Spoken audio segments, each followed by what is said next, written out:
Happy Moundville Monday, everybody. You've been asking for an update, and here it is. The garden. See, look what we grew. We got corn. Look at the corn. And I grew squash. You guys, I grew squash. It actually happened.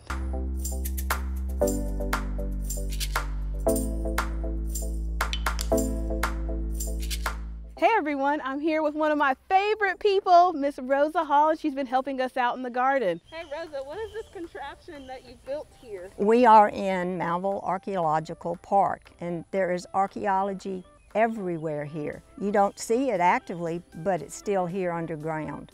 When archaeology is done, it's just a small portion of what was here. So we have to be careful about digging.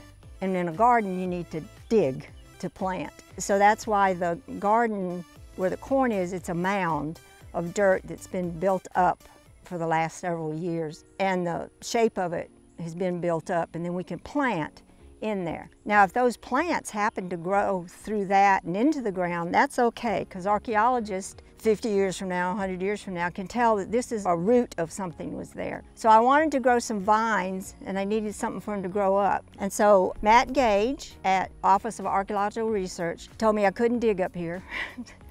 And so I said, well, help me figure out something we can do. So he said, I know where some cedar is. We can make the cedar as the base and then poles. So this cedar tree was cut, and we just have it braced so it won't roll, but it's heavy, it's not gonna roll. And then I went and found a Jackson vine, and that's a vine that grows just about everywhere. This is the biggest one I'd ever seen though. And I started pulling the vines out, wet them real good, and then bent them and tied them. So this gives this vine something to grow on. And this one is red honeysuckle. And so as it starts growing, we'll vine it up and it will come back every year. What you got in your cap? What I have in my hat, it's in the mulberry family. The French called it French mulberry. It'll turn into these berries. You see right there? The flower has been pollinated. Those are its berries, and they will get deep, deep purple, and it's called beautyberry bush. It has a distinct smell to it. Early documents wrote that people put French mulberry, which it was called, or beautyberry bushes, under their saddle of their horses to keep mosquitoes off of them and horse flies. And it kind of works. And so if your bug spray is not working, just stick it up in your hair or under your hat or under your glasses. This is another plant that's up here, and this is our Ilex vomitoria. This is the holly that the black drink was made from. When you read about the black drink, or you read about William Bartram, a scientist who describes drinking it every day with the natives in a lodge here in Alabama, he drank it and never got sick. But the leaders that were there would. Now, if it was used for a ceremony, we believe that they mixed other things with it.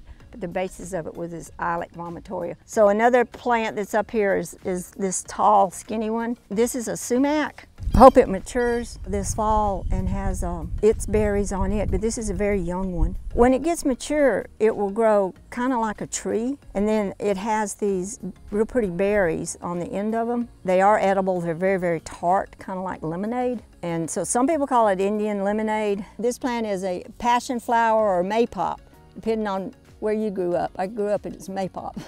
But it's already going down the hill. That's what I want it to do. And then later this fall, it's gonna have these beautiful purple flowers, and then they turn into a fruit, a green fruit. And this is poke.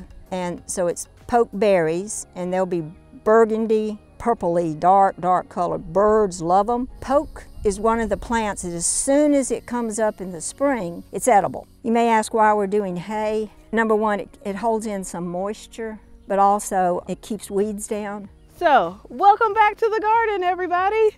So in the middle, we have our corn, our lovely corn, beans, which are somewhere in there, but these are squash leaves. Aren't they massive? We have a nice little yucca over there. We have some sunflowers. We have our dogbane, and most of this is amaranth. This is our way for Miss Rosa to help us in the garden. So we have a little sprinkler system, and you can see that those squash have different leaves. These are our buck-eyed Susans, our purple cone flowers, and this is Monarda. So I have to say it 5 times fast. It's in the mint family. And Rosa taught me a trick, which I love, that most plants that are in the mint family have square stems, and it smells really good. So the Buckeye Susans and the yellow coneflower are important because we also want to have, and the Monardia, they're all pollinators. So we want to have pollinators in our garden so that they can help with the corn and the beans and the squash and all the other plants that are here. And as you can see in the center, the three sisters are politely working together and they look great. Thanks for joining us for this Moundville Monday. If you have any southeastern native plant seeds, please email us at this email. You see it. Email us and we would love to grow them.